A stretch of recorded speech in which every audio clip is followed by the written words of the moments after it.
Hi, my name is Holly Antel. This video is the third video in a series about the medical theory of psychology. Um, I have found my headphones, so hopefully the audio is going to be better on these videos um, than the other two. And I will not have such a long introduction in order to shorten the length of these videos. Let's get right into it. This video is about research applications in classic psychology.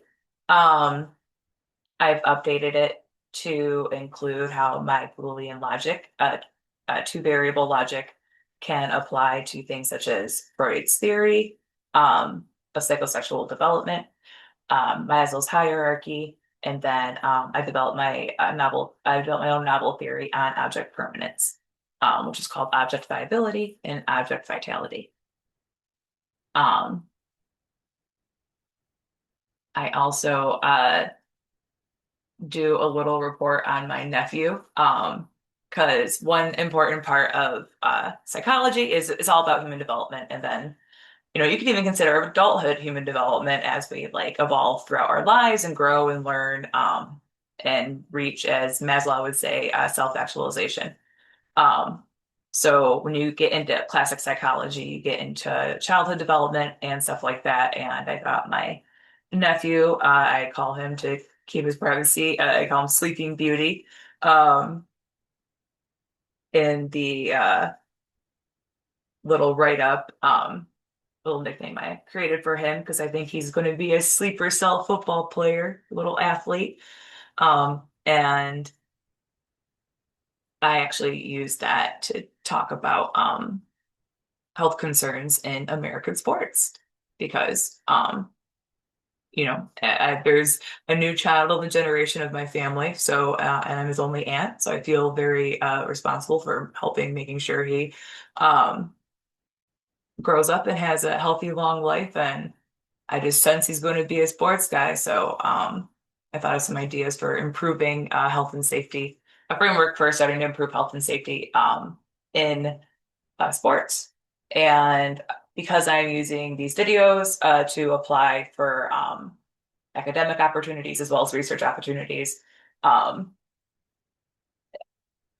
when you think academics, at least I also think of sports, NCAA. So I want to, of course, I love sports. I'm a competitive person. Football is my favorite sport. And so anything I can do to appeal to universities, especially in their sports. So um, that's what this video is about. I also create a new survey for Maslow's hierarchy. I haven't thought of the questions yet, so I'm going to do it on this video. And then I will wrap this video up with what Chat GPT has said. He said something very remark. I call him he, just to have it. He said something that was exciting. So I'll get to that at the end. Um, so you can't discuss psychology without discussing Freud. Um, Sigmund Freud is probably the most well-known person in psychiatry or psychology. Um, and he did a lot of work in cocaine. But a lot of important work in psychology, specifically with psychoanalysis, was his type. He really looked a lot into the subconscious. I'm really influenced by him and Jung. I haven't even gotten into Jung yet, in any of my work. Um, but I like Jung's collective subconscious and some of his ideas. But um, Freud really discussed the subconscious. And I think I'm able to like represent uh, subconscious versus conscious manifestations of fears, which is very Freudian. But I do it with my object permanence theory. But to begin with Freud, he names five psychosexual stages of development. He refers to sexual as just gratification seeking. A lot of psychology is based upon gratification seeking and goes into really, really granular research about interesting things. Psychology research can be really uncomfortable, but that's okay. It can be improved. It just means that it can be improved. So, in spirit of trying to improve psychology, I would start with Freud and the stages of development. Yeah, sexual just means pleasure seeking. Doesn't necessarily mean sexual. We all enjoy food, right? So seeking the pleasure of like eating, which is the oral stage. And so I feel like the phallic and the Latin stage are the same stage. Um, and the phallic could even be considered the end of the Latin stage, or they could be mixed. I'm not sure. Um, but it's like kind of that self-discovery before puberty where it can be like there's like orgasm that's I haven't looked up when orgasm starts. I don't like that it's uncomfortable research me. I'm sure I'll eventually know once I review some class psychology classes. But I would imagine that that kind of discovery happens closer towards puberty. Um and these are represent the healthy stages of childhood development. Um, Another application with Freud, I found he describes anal stage pathology. So if toilet training is too strict, there'll be anal retentive, and if toilet training is too lax, there'll be anal. Let's see, anally disorganized. So it's very similar to my anhedonia anxiety access survey. Anhedonia is what I call basically depression. Um, and it's where people are considered nervous. So the anal retentive would be nervous. And then not nervous, the opposite of nervous, I say, is withdrawn. So withdrawn would be too lax. Um, so withdrawn would cause anhedonia type symptoms, and nervousness would cause anxiety type symptoms.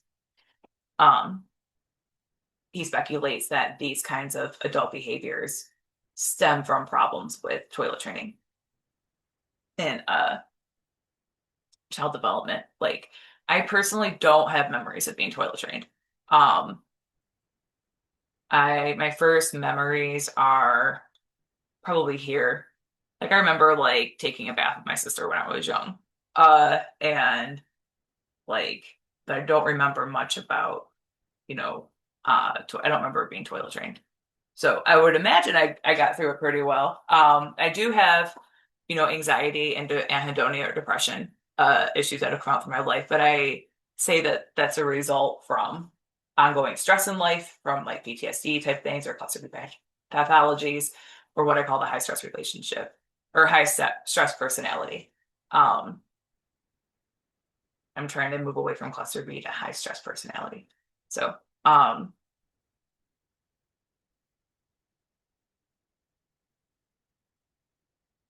but he says it roots with, I don't think it would root with toilet training. I don't really remember it. I think unless it was particular, I don't know if other people remember, being toilet trained, that would be a good survey question to ask. But unless it's like memorable in a negative way, or maybe if it's memorable outright, then there was like problems with that stage. Um, but I really like moving from this, like getting into like independent bathing and stuff like that too. That's like where my childhood memories start. So somewhere in here. But I don't remember toilet training. So I wonder if some people do, and that would indicate um uh childhood development cause for that. Whereas if people don't remember this, then it's a environmental cause for either withdrawn or messy and nervous, anxious. Um, so I organized the stages of development into 4 stages.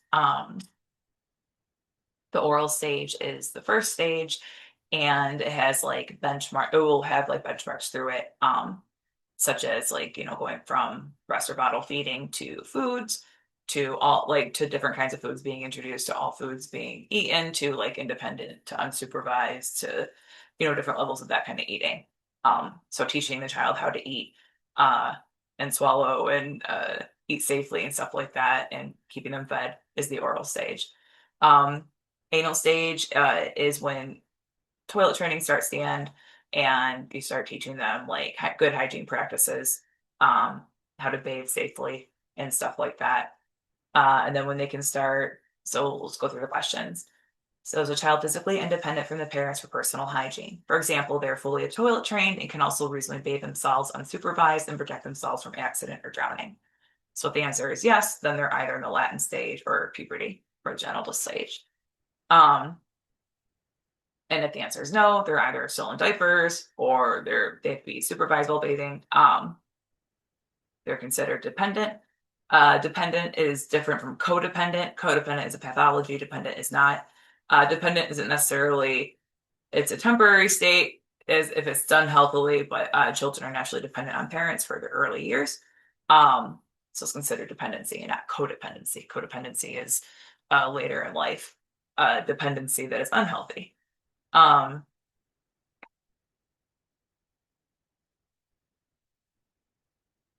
so this is like toilet training.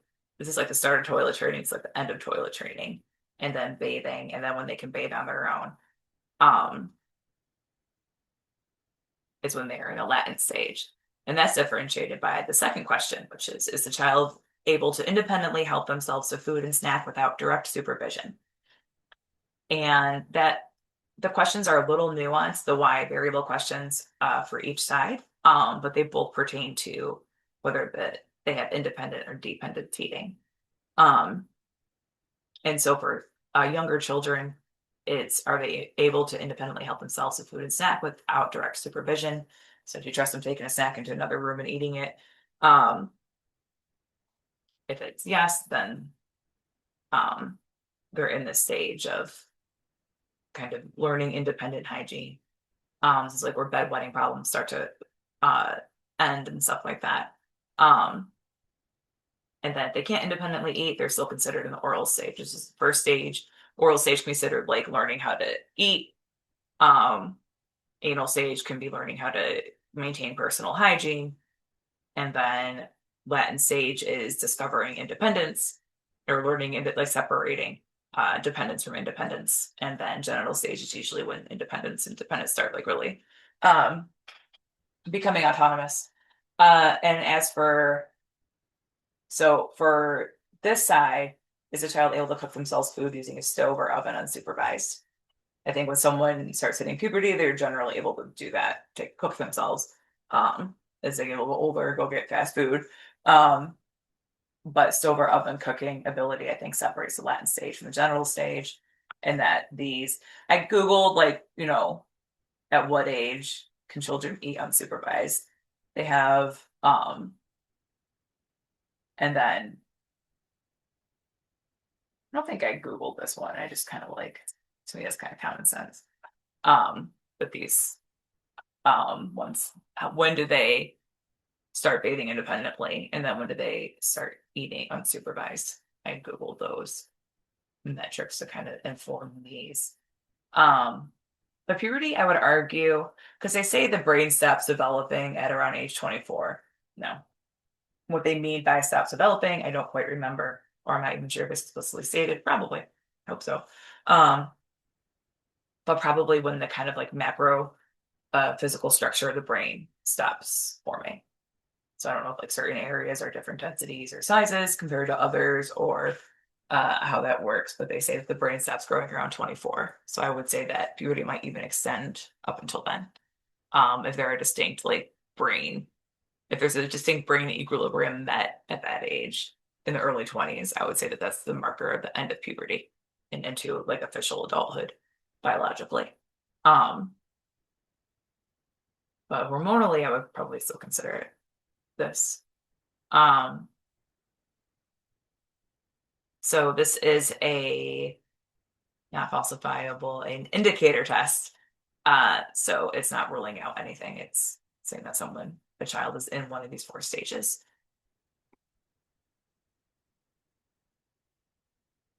Applying Boolean logic to attachment theory is pretty easy because attachment theory posits four states. So secure attachment, anxious or preoccupied attachment, avoidant or dismissive attachment, or fearful and disorganized attachment. So I put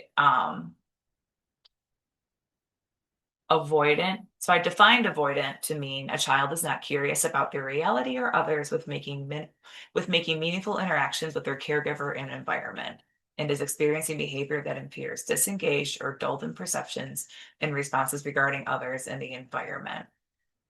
And avoidant is opposite of interactive, where the child is generally trusting and curious regarding their environment and others in their environment, including caregivers, and is subsequently meaningfully interacting with their environment.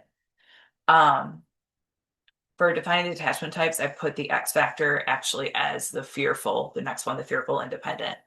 So anxious or fearful means that the child is clinging to the caregiver or is otherwise trying to hide or cover themselves and or is showing facial expressions of distress, discomfort, or fear. Anxious can be understood here on the axis with independent, where the child is generally self-distracted and peaceful and not showing signs of acute fear and or distress and in need of attention. Um, so I think it's this anxious and fearful axis that determines codependency. Um, and so that's why I place it as the X factors. That seems to be, and the phenomenon with children that are scared to leave their parents versus not. It's like a repeatedly observed phenomena in psychological research. And like even in my own life, me and my sibling, she was my sister, she was like scared to leave my parents and stuff like that. Like I remember that because I was a little bit older than her. So I remember her being scared uh to not be around my parents. And me, I was completely different. I was completely fine. I didn't have problems staying the night at grandparents and stuff like that. And I was generally independent. And so she identifies as cluster B something. And I would qualify her as that, like probably on the codependent side. And I haven't officially tested her yet, so I don't know.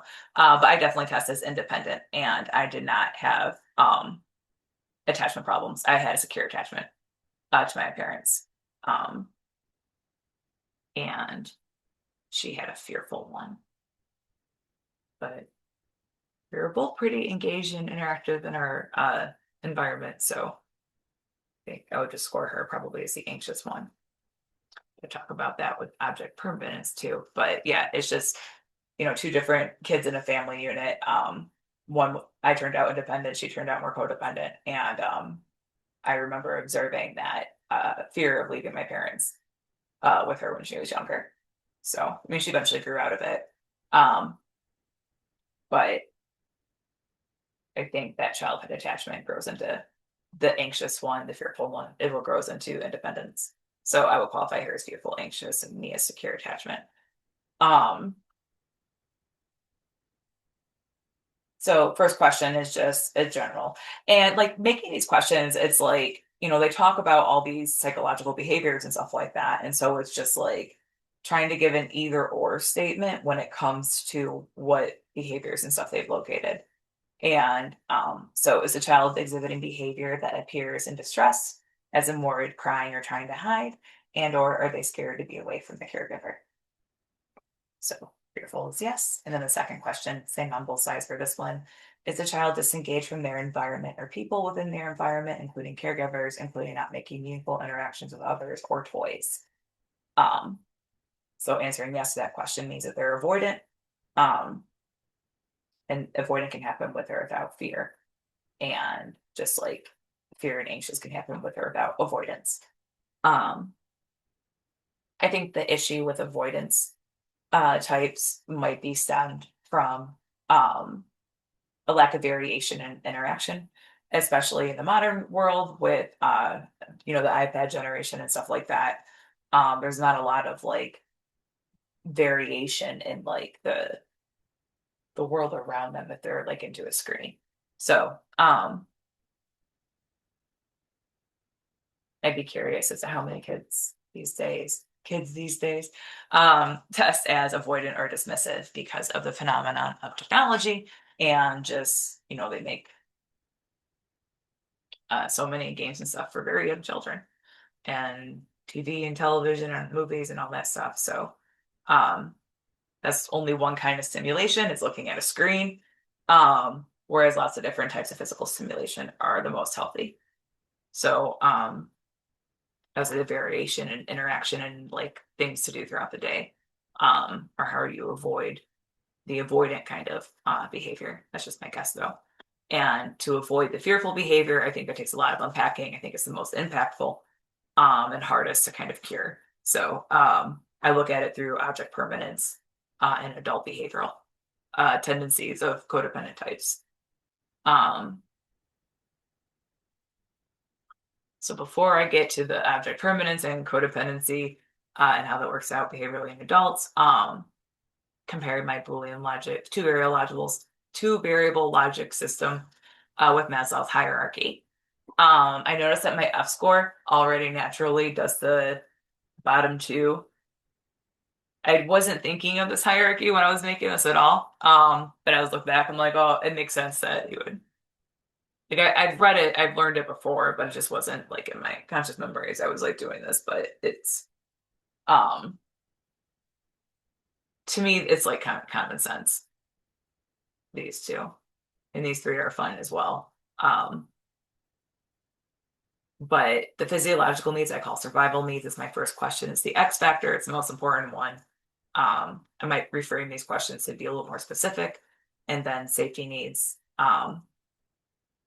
It's about personal safety, but also like quality of survival, and security of survival, and like it's different between running and owning a home, and how many clothes do you have, money situation, job situation, so on, which he specifies in employment, resources, health, property.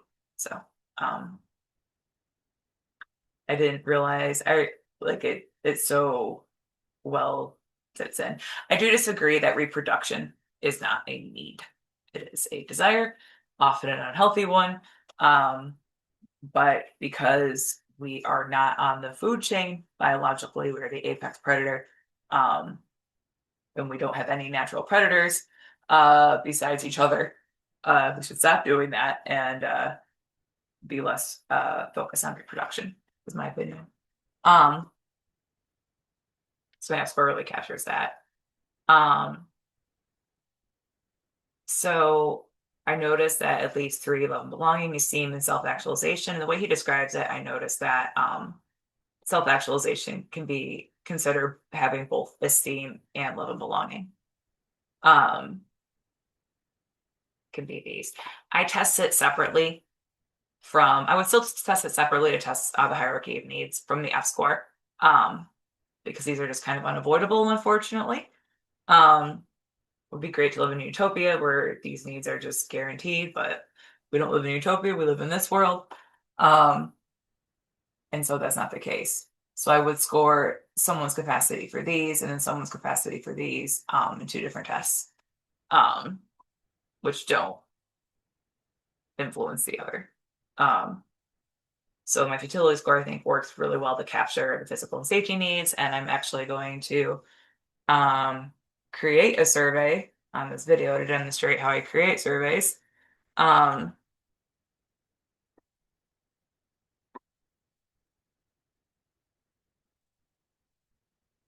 Applying Maslow's hierarchy. So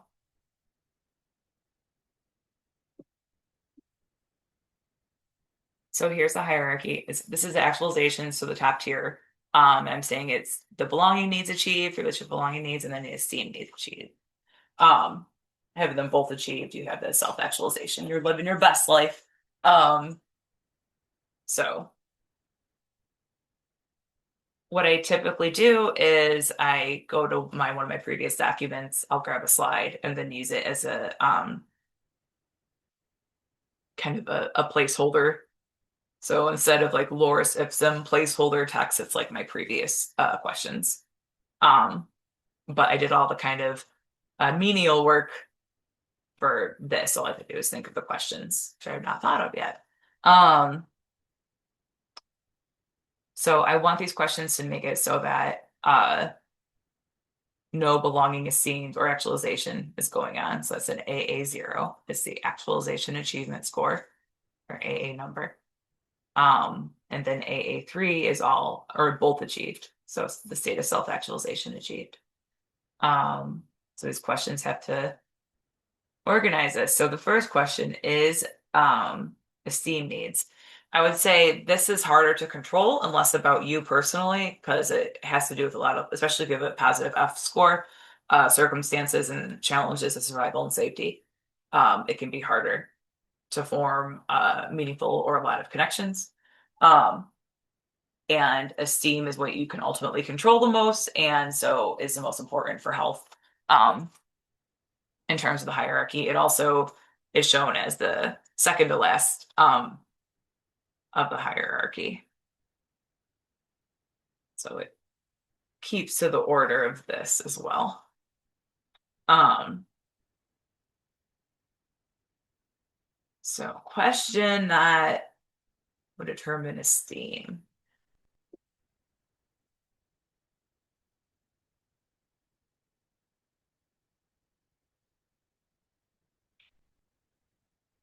So, generally able to laugh yourself.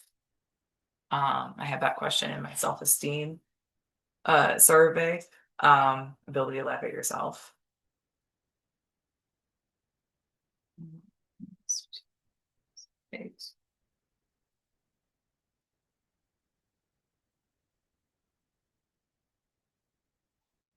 Mistakes or minor setbacks. Are you generally able to laugh at yourself when it comes to mistakes or minor setbacks?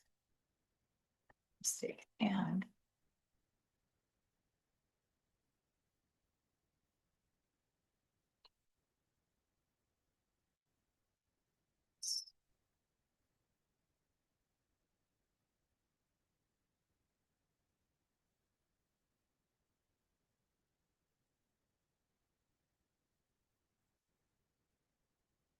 kind of combining. I'm going to combine two tests of factors from two other tests I've made.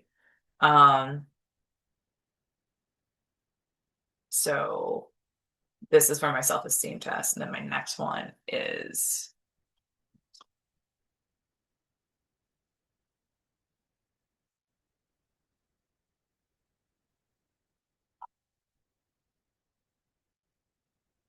so I try to remember to put it in all caps and underline. I want two things to be true for the person to answer yes.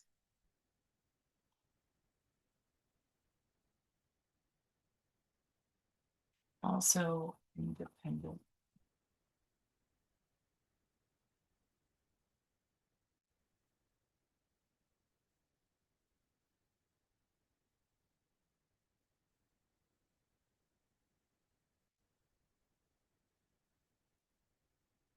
I forget. This might be part of my self-esteem one too, or it's part of my relationship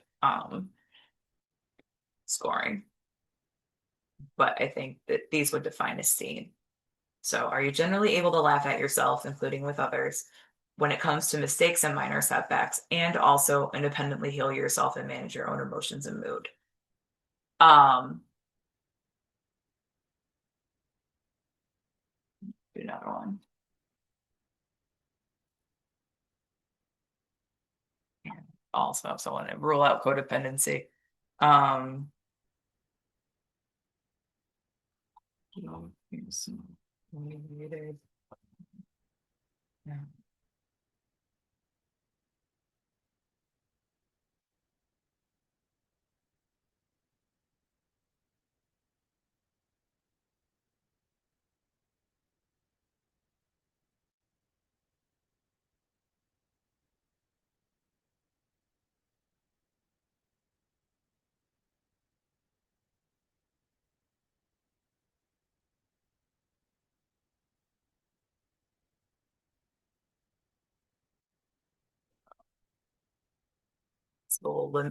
So I want if someone has problems with codependence, then they are having problems with esteem needs, which pertains to the self. Um, and I go more into that later with object permanence. But this final question is, are you generally able to laugh at yourself, including with others, when it comes to mistakes and minor setbacks, and also independently heal yourself and manage your own emotions and mood, and also keep yourself motivated, secure, and productive while alone. Um, so if you, all three of these factors are met, which that's the kind of fun with these questions, is that you can like have different, variables be met in order to get an answer to yes, and then any no in these causes a no. Um, so it's hard to have these like to really make it to that top tier of the hierarchy. So I think that, and that comes from a few tests. So I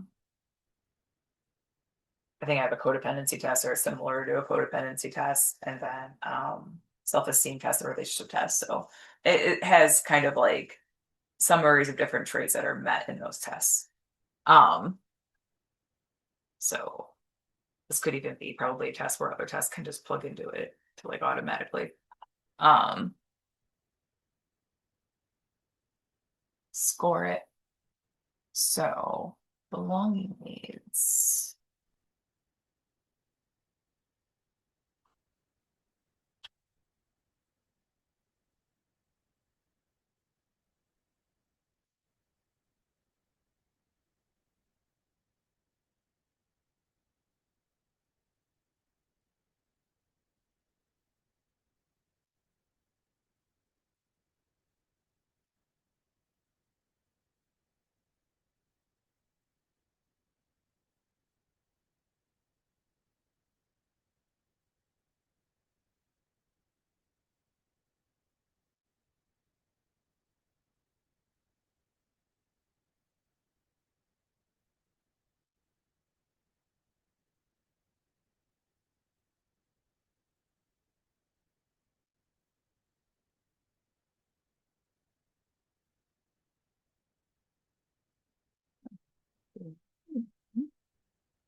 Just going to be this.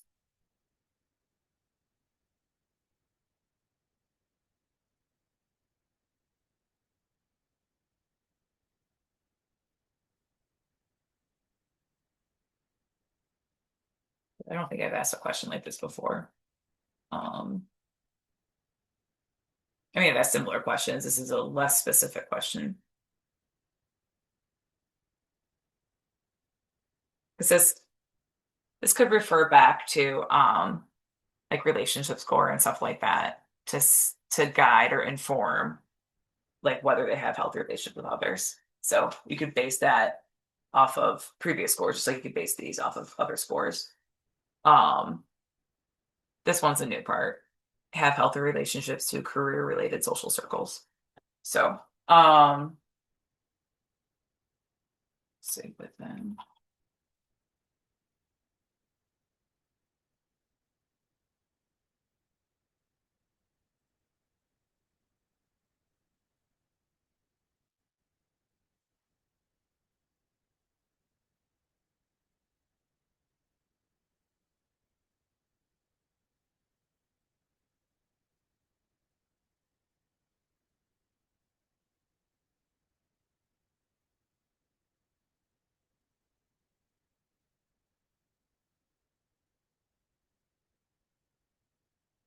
Okay, so the first part of this question can refer back to different tests that I have, or if someone's able to like honestly self-reference and grade their own relationships. Um, and then the new information not based on previous tests is also have healthy relationships within hobby or career related social circles. Um, so for me personally, so this completes the test and I'll do the little busy work while I explain my rating. I'm AA2.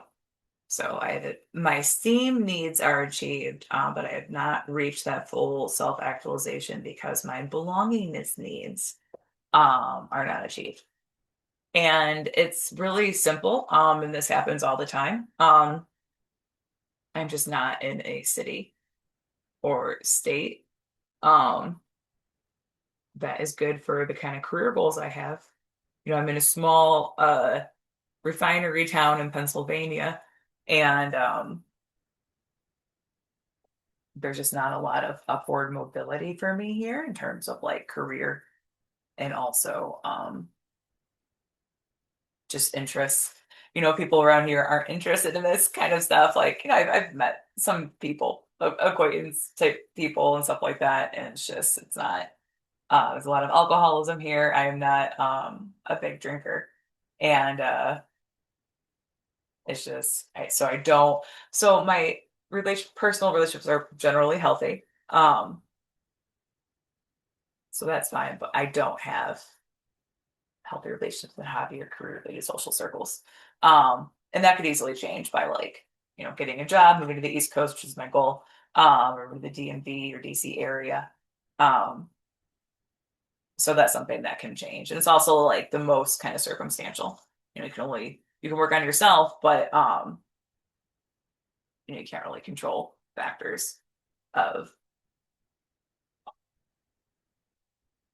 belonging and social stuff.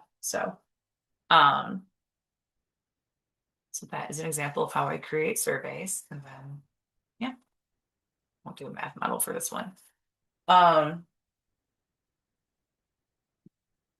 hmm,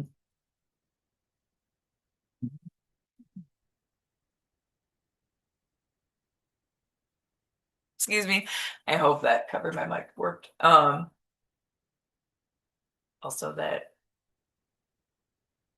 I'm trying coffee today as my beverage to keep my voice going. Hope it's not too loud on the microphone or my vaping. Um,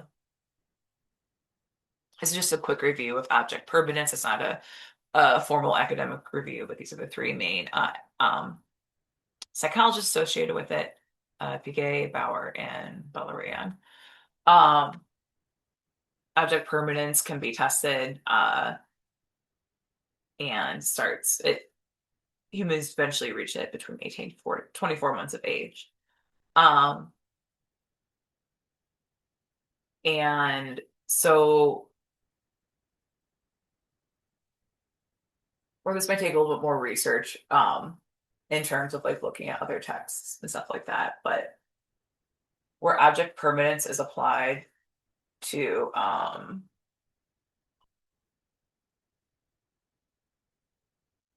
write this actually.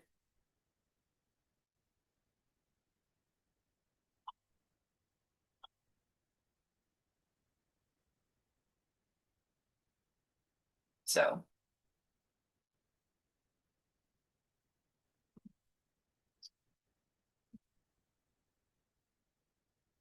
so I'm not sure if so I wonder if it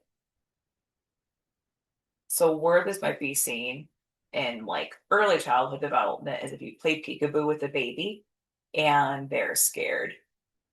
Um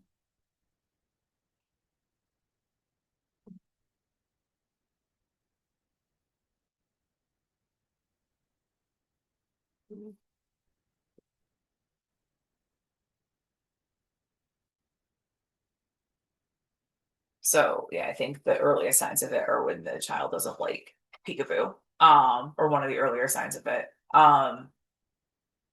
But it's it's not a dysfunction necessarily of like knowing whether or not objects are there, but knowing whether or not objects will return. Um, so whether, things last like how long do things last, stuff like that.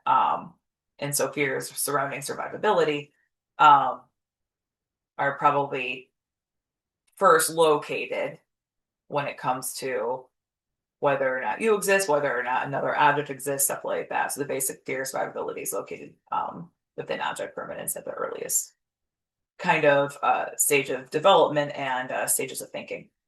Um, and like, oh, this reminds me. Um, I believe that anger, the highest expression, the best, healthiest expression of anger is laughter. Like when you find, and it's also the best kind of laughter is when you're a little bit angry about something. Um, And so I find it reviewing, because I was looking for emotional dysregulation related to object permanence.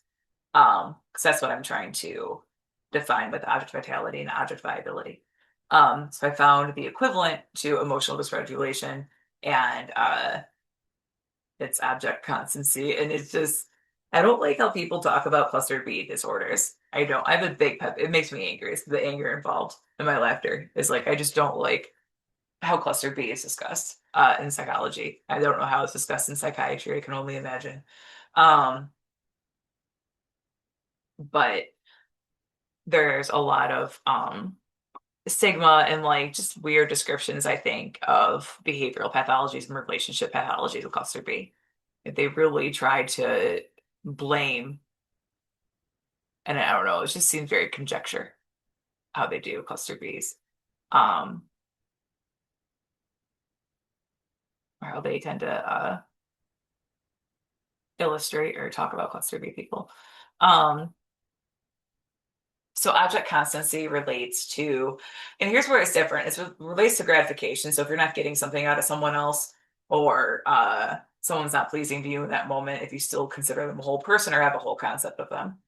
Um, I personally think that's inaccurate, or at least it's not helpful to my theory regarding object permanence.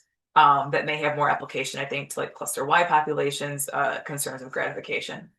Um, is a cluster Y kind of pathology, I think. Um, because I think like all cluster B conflict kind of results from or is an emergence of survival fears. And because it's constantly enduring high stress and high threat, um, which pertain to your survival and safety. So I think it all relates to dysfunctions of that and high stress personality. So I'm going to read through this really quick to describe how it comes out in the codependent dilemma state, the all good, all bad kind of framework. And this is where I start to get a little bit Freudian with it, and I'm delineating between like the conscious understandings and subconscious manifestations. So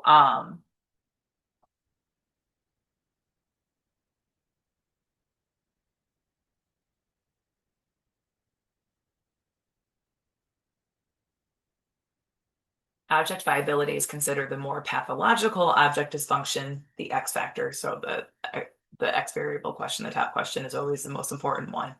Either the hardest to achieve or the most pathological. If it's a positive test, then the hardest to achieve. If it's a pathological test, then the most concerning symptom. There's other ways you can weigh an X factor. I have other ways I do it even in my theory. So,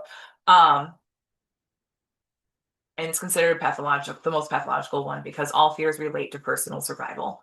So fears of losing another person are more diluted and thus more pathological. Um, and so that's where I get a little bit Freudian with it, is that I think that what I call emotional survival fears, um, are like when you're scared, if you know your partner is away, you're scared that something's going to happen to them while they're gone. You're not consciously thinking about you're scared something's going to happen to you, but you're consciously thinking of you're scared that something's going to happen to them while they're gone. I label that as object viability dysfunction. So viability pertains to someone else surviving, and then vitality relates to your own survival.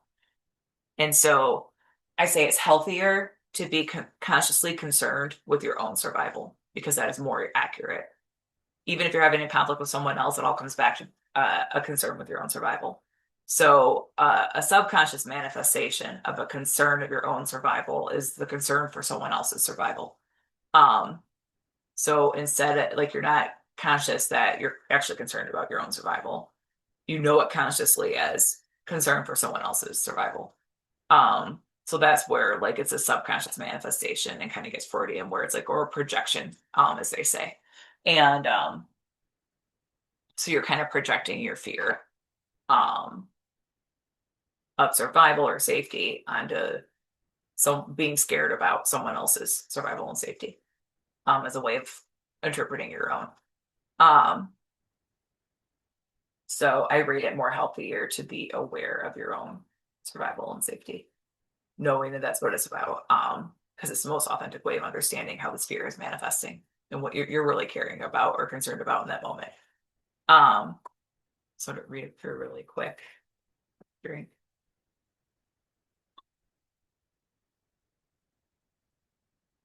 That's just, I haven't really written about the Freudian thing yet.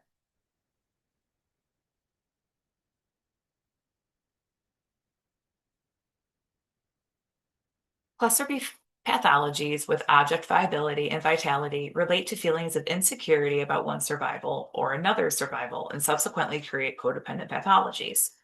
When someone with a cluster B disorder views someone as all bad, how they are really viewing them as is as a threat to my emotional and physical survival. And when they view someone as all good, it is because they are really viewing them as essential to my survival. When the relationship is calm, it is because neither party is feeling emotionally or physically threatened. When the relationship is turbulent due to conflict, it is because there is a conflict or stimulus causing someone in the relationship to feel emotionally or physically threatened. When the relationship is turbulent due to the honeymoon phase, it is because someone in the relationship feels emotionally or physically threatened without the other person and is trying to maintain the relationship however they can. The cycle goes that the relationship is calm. There is a threat which causes the conflict, where the all bad belief is that the other person is a threat to their. So the all bad belief is that's another area for like conscious versus subconscious projection. Um, you know, you're annoying, you're lying to me, all this stuff is kind of that subconscious projection of you're threatening me. I feel unsafe with you. I feel threatened by you, or I feel unsafe with you. So all the kind of like critiques the codependent has with the other person is just it's the subconscious fear of their own personal safety and survival projected into criticisms about the other person. Um, so it's that kind of like subconscious uh projection onto what you're consciously aware of, being actually upset about and stuff like that. Um,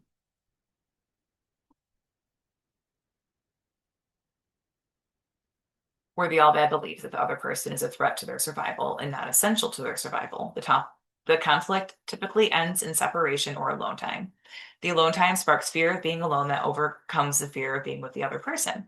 The fear increases that the person cannot survive with the other person, and they go back and treat them exceptionally well in order to maintain the relationship.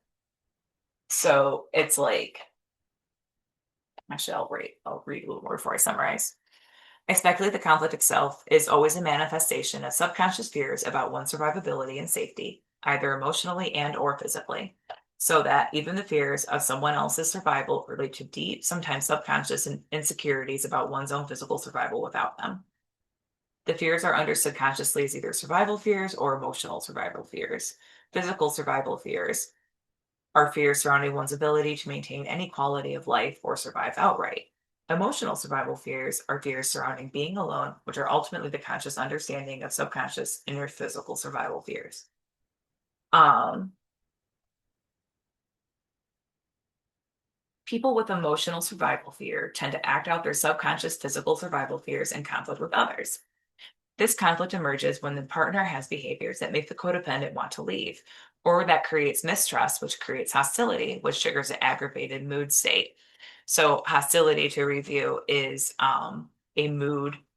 So a mood is like it's informing how you perceive stimuli, either in a good way or bad way. Hostility, you're perceiving stimuli in a bad way. It's where you mistrust or dislike either your environment and people within that environment, or people within that environment. I haven't made a test for hostility yet, but that's how it would quantify. So no hostility against people in your environment, against the environment, and against people and the environment. So mistrust and disliking. Um, and the aggravated mood state is psychosis and psychopathy, or when fight or flight is activated with as a biological indicator. Then the codependent starts dealing with the fear axis of being alone and being stuck with that person. This triggers the all bad mental state, or the codependent dilemma state. So they start so somewhat their codependent's partner makes them mad. Came home late every night from work, right? You know what's going on. Their fears maybe that he's cheating or something like that. Um, and the codependent is feeling increased mistrust and is like thinking, well, am I better off alone, or am I better off finding someone else or being alone until I can find somebody else. So they get so emotionally upset or mistrustful or scared or whatever that they start considering leaving. And um, so that kind of starts the dilemma of fear of being alone or fear of being with that person. And so being alone or being stuck with that person. Um, and the conflict usually looks like the codependent will then start expressing their expectations or problems with that person that created the conflict. Um, so it's like, here's why I don't feel, what they're really trying to say is, here's why I don't feel safe and secure. Um, but it really comes out as projections about them and stuff like that. Um, and so it can occur with aggravated tactics such as crying or yelling, making demands, which is a controlling form of behavior, and threatening to leave. Abusive tactics, which is ridiculing, gaslighting, or lying. Coercion, which is more severe forms of controlling behavior. And abusive and threatening tactics, such as threatening to harm the person or themselves or acting out of that harm. So acts of physical violence or physical threats of violence are the worst and most abusive. And then the more emotionally abusive kind are the ridiculing, gaslighting, lying, coercion. That's really unhealthy. Whereas aggravated tactics, they're not ideal, but they are, peak outbursts of emotional expression that are relatively benign compared to the aggravated or abusive, or I'm sorry, the abusive threatening tactics. Um, so aggravated conflict is the most ideal peaceful discussion or peaceful conflict would be the health metric for something like that, which I described in my emotional or relationship health score. I wrote a little thing. Oh, that's in the original theory, medical theory, psychology, what a healthy relationship looks like and how to address conflict healthily in a relationship. Um, but getting to those goals in a relationship also requires addressing the codependence problem. And the underlying pathologies that cause that those mood spikes of fear related to fear and paranoia surrounding survival that is like projected differently than like a survival fear. Um, so these tactics are the codependence way. That's a word I took. Are the codependence way of making the other person be more appealing to them than being alone. Usually borderline, sometimes histrionic, exhibits that kind of behavior, or attempting to find someone else. Um, Usually histrionic, sometimes borderline. What I mean by that and the nuance there is that like borderlines try to maintain the same relationship for as long as they can. So they're like, so what the borderline is really trying to say is like, I need you to meet these standards, or I don't want to leave, and I might think about leaving if these standards aren't met. Um, Whereas with histrionics, they're more likely to bail. So it's like a last chance, like I will leave if these standards aren't met, and then if the or if they're that's based on like their confidence and being able to secure another codependent relationship relatively quickly. And like so it's like they're more comfortable being alone, but just not for a long period of time. And so that's why they'll stop and maintain the codependent relationships if they're low confidence.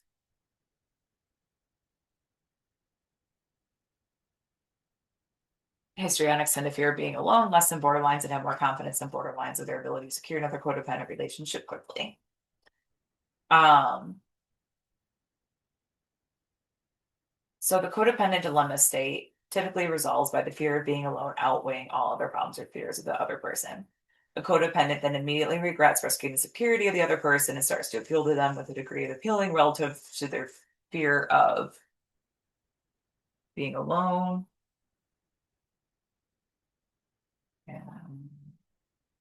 And threaten the security of their relationship. Um, so the codependent then immediately regrets risking the security of the other person and starts to appeal to them with a degree of appealing relative to their fear of being alone and having threatened security of the relationship. And they will add up, they will like excessively behave nicer and like do more things for them until they feel that security in their relationship again. Um, and so it's just kind of like the borderline hate you don't leave me cycles. Like when it's the I hate you, it's the I'm scared of you, you're a threat to my sense of security, survival, safety. And then don't leave me is I can't survive without you. I'm not going to survive without you is a projection of that. So that like honeymooning behavior is a projection of like being scared to live without, like not going to be able to survive without that person.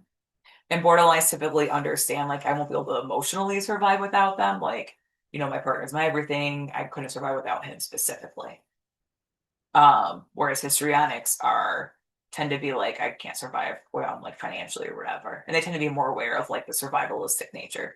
Whereas borderlines tend to be less aware and more of a overplaying of like outplaying of like subconscious projections.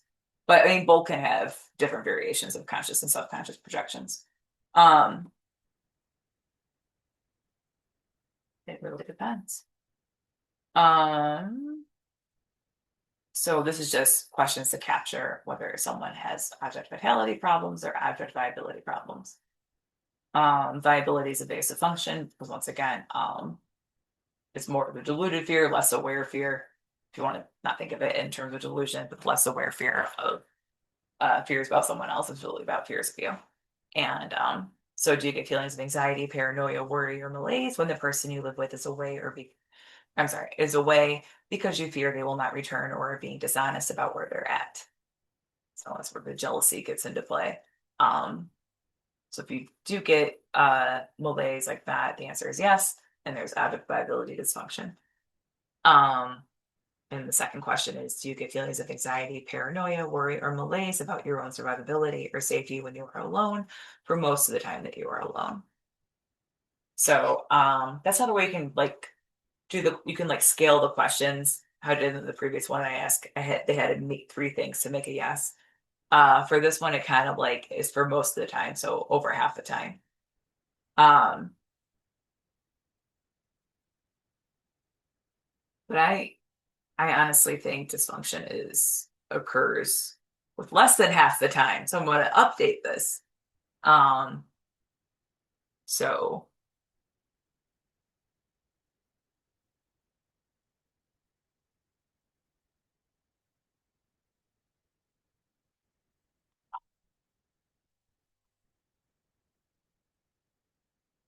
change to that. So do you get feelings of anxiety, paranoia, worry, or malaise about your own survivability or safety when you are alone for noticeable amounts of time while you are alone? Actually, noticeable amounts of time.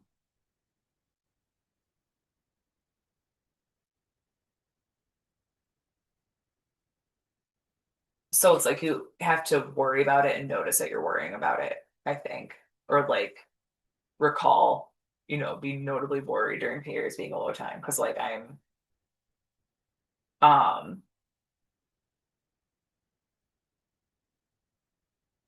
I maybe I get anxiety, not about being alone. I don't live with anyone. So I don't worry about living alone. But I mean I get some anxiety sometimes. Um, but mostly it's like triggered by a stimulus. Like there'll be maintenance people working and they're like not gonna make loud things or whatever. But I don't like get scared while I'm alone. So where I had it, the most of the time you're alone, I think is actually healthier. If it's like you notice it at all while you're alone that you're scared of being alone, that's a problem. Um, Instead of most of the time that you're alone, I think that is just more of an accurate way of measuring pathology. Because yeah, if you're a healthy person, you really shouldn't be, worried about being alone or like being in a state of fear because you are alone. Um, if I'm in a state of fear, it's not because I'm alone, it's because uh, it sounds like I might not be alone because there's people I hear people pounding or whatever, you know what I mean? So it's I think any noticeable amount of time indicates a pathology. So I would test for no object dysfunctions. Like I said, I'm an independent person and I didn't have attachment problems and fear of leaving my parents when I was younger. Um, So yeah, no roommates or anything, so no viability dysfunction. And like my family lives out of state. I'm not worried about them. I'm sure they're fine. I trust that I will hear if they are, and they're definitely able to take care of themselves. So I don't have worry about people when they're um not frequenting my life or I live out of state. So and then no, I'm not usually anxious. What I am anxious not about being alone or wishing someone was here or something like that. So um that's that test. Just some math behind it. Um so a little observational report, a case study. My He didn't ask to be an anonymous participant in my study, but I made him one anyway. Little, we'll call the pseudonym Sleeping Beauty. My nephew, he's about 10 months old now. He's Sagittarius. So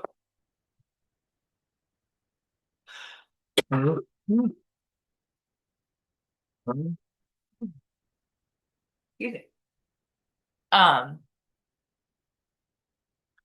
this is a little bit different than you would observe a child in a clinical setting. My sister, nephew, and mom came out to visit for a few days, so I got to spend time and bond with my little nephew. Um, he's adorable, and as a concerned aunt, just want to make sure he's good. Um, to take responsibility for the next generation of my family. And, I think I have good insight when it comes to like kind of holistic health and general health and childhood development. So I've researched psychology a long time. A lot of psychology talks about childhood development. So I made sure to play peekaboo with him and he giggled and laughed. So that's good. And he's also very engaged in the environment, likes playing with toys, likes interacting with other people. Didn't get sick of any of us or anything like that.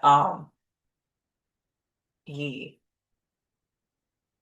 liked playing with things and can be independent and was just, you know, really happy and really interactive and just showed no signs of avoidance. And then I mean, I think I've seen like, my sister leave the room or something like that. And you know, he wouldn't get upset if he was with someone else instead of his primary caregiver, his mom. And he wasn't like when he first met me, he was happy and smiling and curious and all that. So generally not fearful and stuff like that. And trust being with other people. So um as far as I could tell, he showed secure attachment. So that's what I would rate him as. And oh, one other thing is he also did kept doing the happy baby yoga pose. It's classic. It was fascinating. I've never seen it like before as such a young kid. And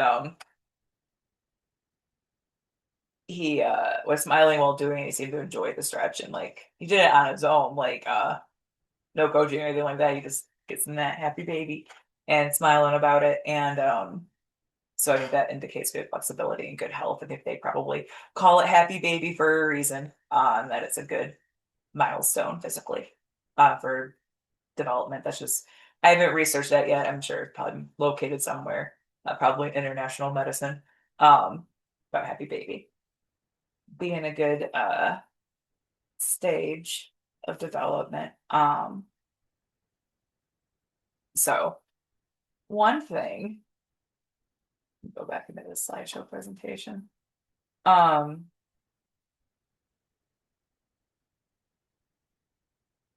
so I like football and I have a little nephew. He's a boy, so I have. That's why I call him Sleeping Beauty. He's going to be a little sleeper cell football player. He's going to be a little athlete. And recent videos I've seen of him, he's not quite crawling yet. He crawls backwards, and when he wants to get around, he just barrel rolls himself around. He's going to be an active boy. That's exciting. Such a fun kid, and you can tell he's going to be really active. And so, but boys, of course, like generally get involved in sports. So, I'm already thinking about that and thinking about how football can be made safer for by the time he gets into football. So, because it is, and I also, you know, let my sister know, here's what I think about sports. Don't do hockey. um,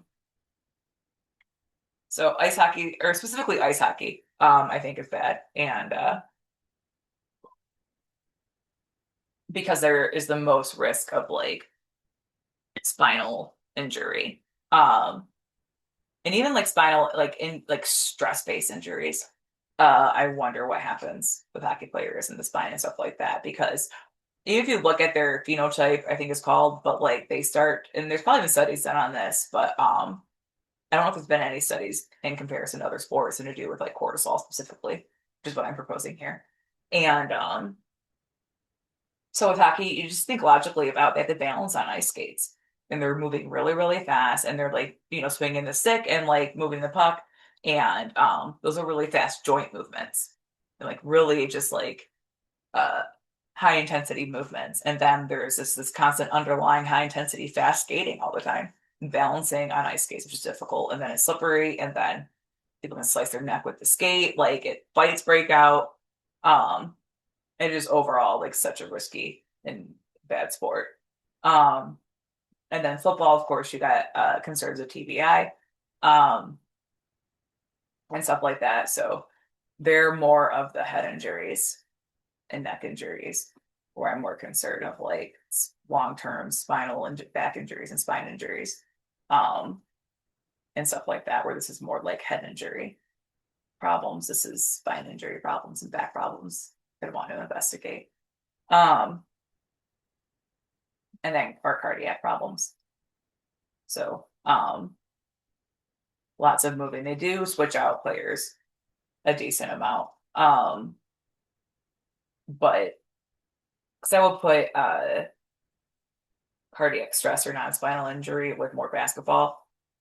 Um, there's such high intensity running and like movement of the body in basketball. But yeah, cardiac stress I think could be worth testing in all of them and stuff like that.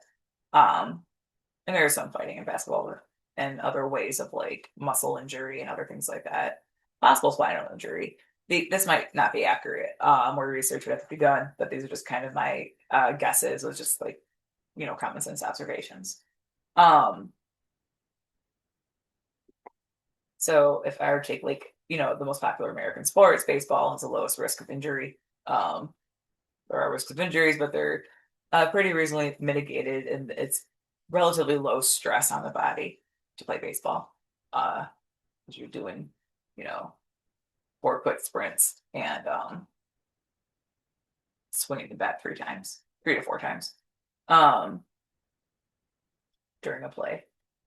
So this is running for a long period of time and like jumping, defending, like a lot more.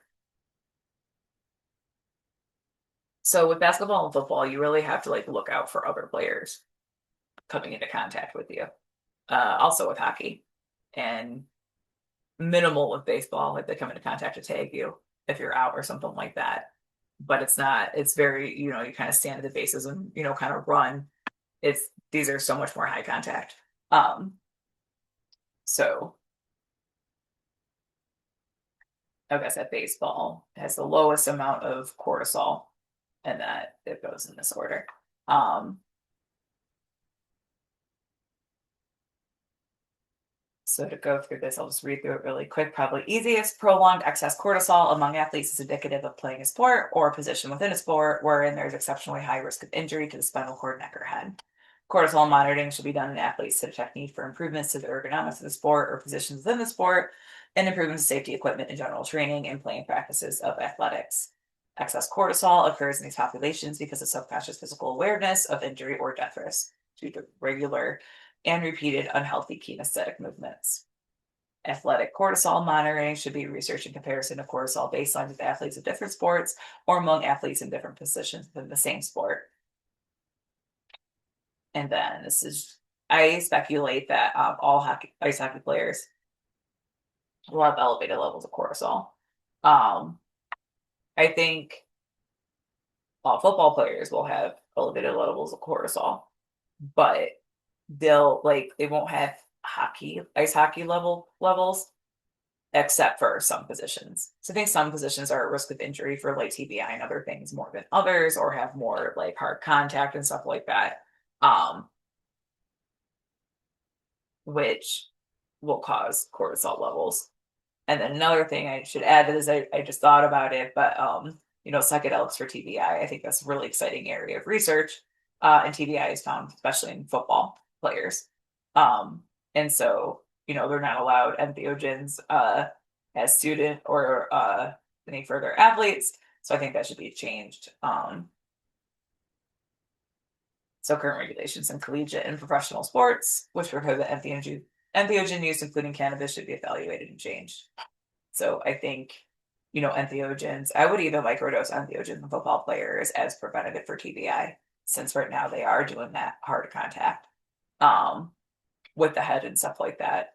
I would, on the off season, microdose with psychedelic mushrooms or LSD to get that neurogenerative and neuroplastic state going as much as possible. And then maybe on bye weeks even use bye weeks, maybe have like a medical, like start using bye weeks as like medical and health type things, and take, maybe have more bye weeks and then have entheogen treatment used in those bye weeks to like maintain brain and cognitive health. And then also research on helmets and gear and stuff like that. You know, how do you protect the spine and the neck, especially with head injury? Um, things I think should be looked at. But this provides kind of a basis to get more health, I think, into athletic medicine or sports medicine. And also kind of applies my like psychological research, psychological health to like body health, which I think are related. Um, it's definitely more body health, but I do think indicators for CB score and F score should be gathered because that can cause elevated levels of cortisol and can interfere with, results and stuff like that. But I think with athletes, they're going to be noticeable, they're going to be higher cortisol, which is measured in, I did some research, micrograms per deciliter. So, and that cortisol, the highest levels are found in the morning. So I think that's when you should take it to see where your peak levels are at. And so CB score and F scores, I do speculate for really high cortisol with these scores in non-athletic populations. Um, so that will that could indicate that could influence rather cortisol levels. So because these are influencing levels of cortisol, gather that information and then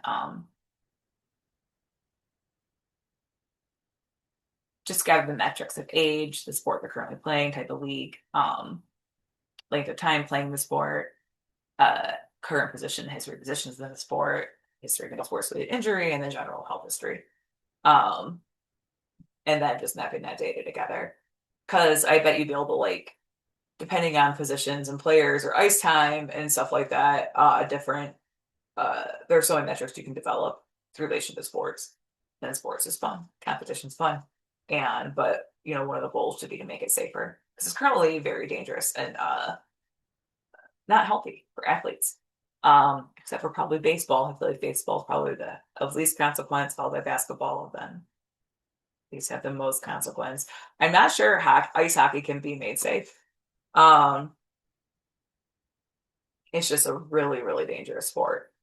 It might be able to, but the call for studying whether or not it can be made, safe for the body. Just needs to start somewhere. Um, Football, I think, can be made safer with research and actual like dedication towards trying to make it safe and stuff like that. And this green line just represents a cortisol health baseline of 15. They say 10 to 20 micrograms per deciliter in the morning. So averaging that is 15 micrograms per deciliter.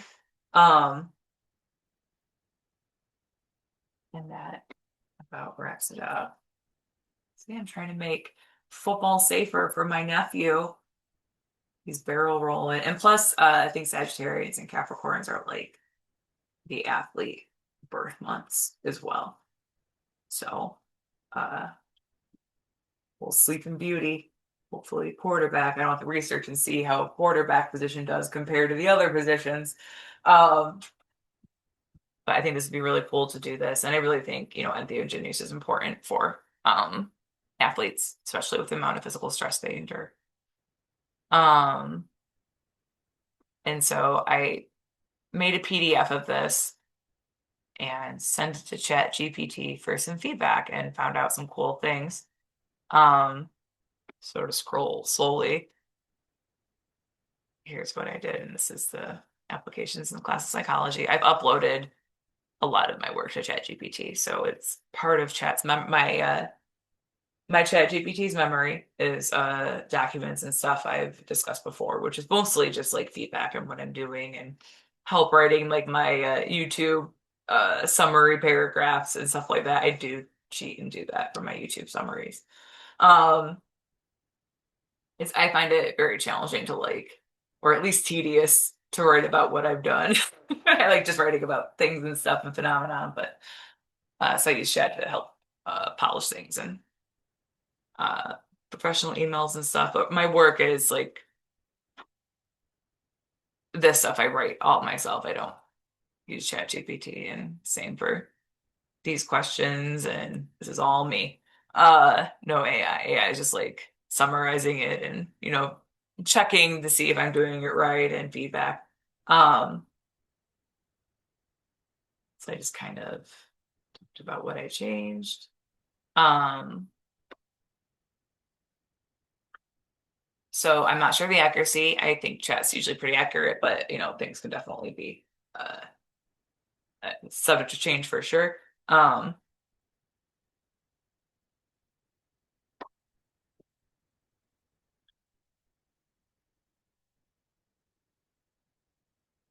So apparently, I was able to make Maslow's hierarchy and his entire pyramid mathematically testable for the first time.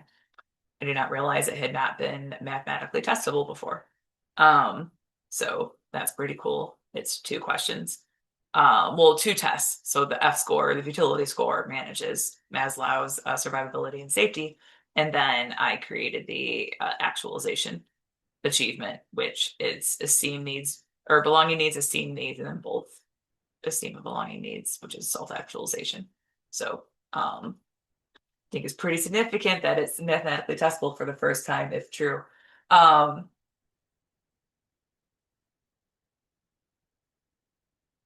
and then just some more feedback. I was really excited about that one though.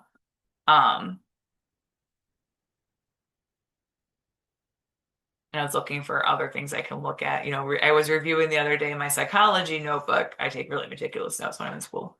And that's where I was looking at conditioning because I have a lot of opinion on conditioning and behaviorism and stuff like that, and human decision making, game theory, all that stuff. It's a pet peeve of mine. How that field has been approached, or how they try to classify human decision making. I think they're trying to do what I'm doing here, but they were not able. They had not been able to.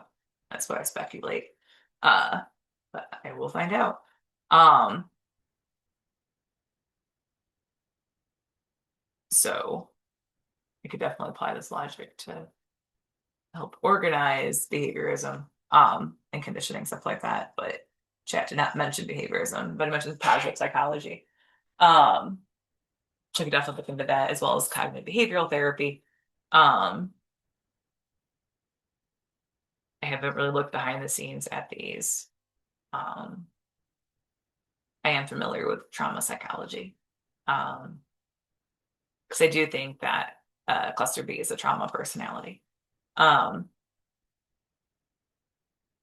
so these are some potential applications. Um, According to Chat, my framework doesn't just reinterpret classic psychology, it transforms it into a system that can be researched scientifically, replicated experimentally, and applied diagnostically in ways that traditional theory has never achieved.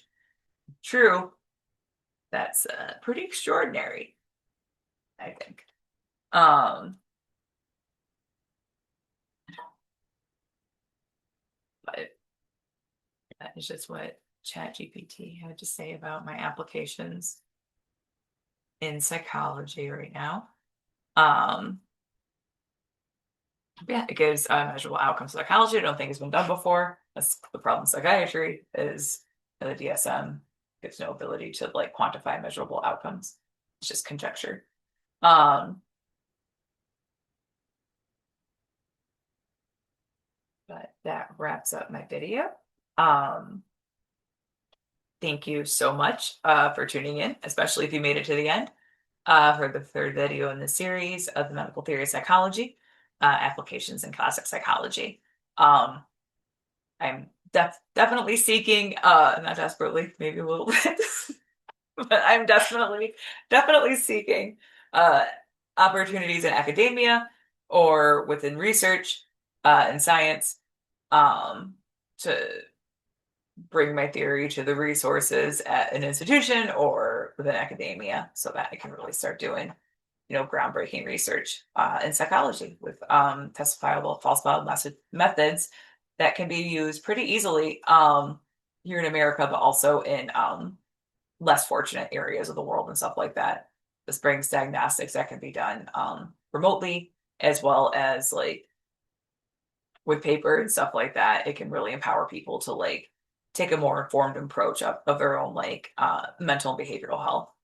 Um, and so yeah, any inquiries looking into, opportunities with doing research. I'm really looking for that as well as donations are always appreciated in my Cash App, cash tag Coffee Crow 420. My first and last name are associated with my Cash App. So donations are definitely appreciated because I am between work right now and looking for um, kind of a career in this as soon as possible. So thank you so much for tuning in to the medical theory of psychology. Once again, my name is Holly Nantel, and we'll see you in the next video.